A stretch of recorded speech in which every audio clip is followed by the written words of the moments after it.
abusia for ene adofonom akwaba sonko enkoma obibia nyamisha monso sedane da munya ebreji edwatie ensemo ayede ebesomo ewotomaji hfd kase yi esugan wahala dwumedie ena wani egusu awohwe na mosomfo muniaba epiesi kapane nenso motemi eni na abusia for sensei die sedie empanifo ene eye etitiufo anka ye nimse wo mo nimde a wo mo dwen wo mayi eho wo mo po mayi enkanko anka yesusu senka wo mo de nka basabasa ye anka eye mentime ho ase anka entokwa de nka nya de se wo mo behwe senka bi ensi e wo memu enam enchirima enam eye dache eye youth anase mapu ne wo omemu wo mo eye ana wo mo edachi enti nanso ekwakwa akoye se de ye dwen se de yesusu se de ye like ye nyoma no enye sa ena etie krakrakrakrakra emom empanifo na emom ena ehwehwe se basabasa ye mum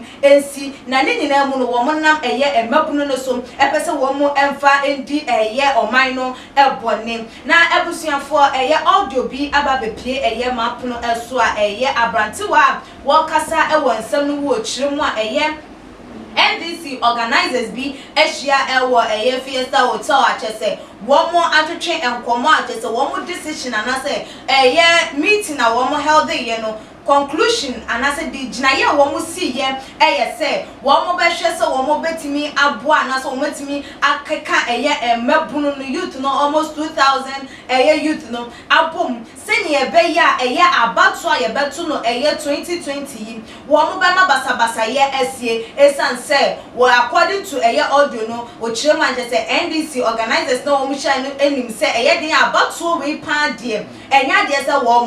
mo be reni na mo wo mo eni edi eye 2024 eye abato ni mum ayeden echi enti se eye asundue ebekọ omeyim se ye beto aba na wie na obi afa ne ho atena ba bi de bi enti wo mo be empower eye emabunu no se ne ebe ya abato ne beto awie no eye the outcome of the election wo mo engi entum na nya wo ma twetwe se kan nkonti ba na etuo ne ho nkrone ba na wo matimi de basabasa ye ayeden aba eye wo man no emu na eye ye ni aba ma no echi motesa ensem na tese hu benya so obema mampanya wote akonya so his excellency Nana Addo Dankwa Akufo Addo na so etimi ati eye ebie na no so etimi aboa ama eye empanifo etimi de nyoma ayeden egu eye akwam na according to eye papa no nchemu na chese eye former President John Dramani Mahama na chese wotai wo mo echi a wo mo edi eye sa edwuma no na abusuafo mankoti ojo ne ba ye beto aso Ghana mebu nyina nti mesremo eye NDC National Youth Organizer your friend George Opariado ene nkofo bi akwakoye meeting of Fiesta Royal meeting na omokoye ye no saka na ekoso Nigeria na omo se EndSARS protest no omo de ne se election ya ba betu omo si omo di ntwo dada nti omo plan omo fa ne se omo pese omo bomodin mobilize about 20,000 youth omo de be destroy elections no say abatoɔ no ekoso a omo hye aye you know omo say process no no omo wiem so omo say abatoɔ no omo njintum na President Mahama na omo sa adwene ne so omo nya sa ade no because ono akasa nim say ade na enko omo yi nti omo next year omo say next election 2024 no mani so but this one there omo nim so omo di ntwo dada timesem mo fa we audio infama MPP mpanimfo no na dwumedie bi eso omo di no omo de bon ho ban no omo fa bon ho ban because NDC fo no Entiana Mahama ene na ekasa isi ne nya credible George Opariado no no National Youth Organizer no omakwa ko organize meeting bi of Fiesta Royal na meeting ni PM no say no omadwene for omo say omo organize about 20,000 youth Accra and Kumasi no omo kasa election result no no omo accept it no omo nye gidigidi ni ade na international community no hu omo ti mesra omo fo di ma MPP mpanifo no no omo hu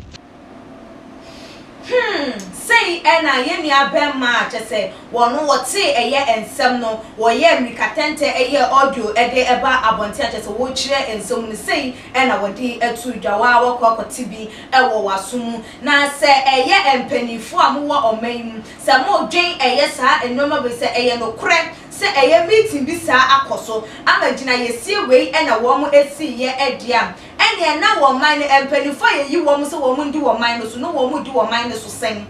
se eye panini tumi ndie bi a wo pre ehwehwenti na se enunti no obedwen se obese wo man obedan wo man no abutu a kai hunu se eye den a wo man no so ebo a eye den a wotimu ebi na eno na ema Ghana for etwi adwen asiso ebra eye resume aka ne nsem bi se eye election no enya de se ye de be court na wo mo ebe settle anase ye be settle every issue on street no doesn't mean say it is their plan ena wo mo enim dada enunti ena wo ma ni nya sa akokodro no de sa ensem no ebebetu edwa anan na ebie mo abusuafo ye hwade o eye nua be me ni nsem wo di to dwan kodi bi se eye nimguase bi susu na wo pese wo mfa engu eye edonkuma ewo mahye de fie se ne be ya boni bisi basabasa ye bisi anase cement me mo si bisi a yakase eyampa obi na be ka se ebekom kwampo no na ebi a yamanye okofufo bi na abone pa ema ne ka eye sa ensem na so ni nyina mu no de nti na oman a ye nyina yetim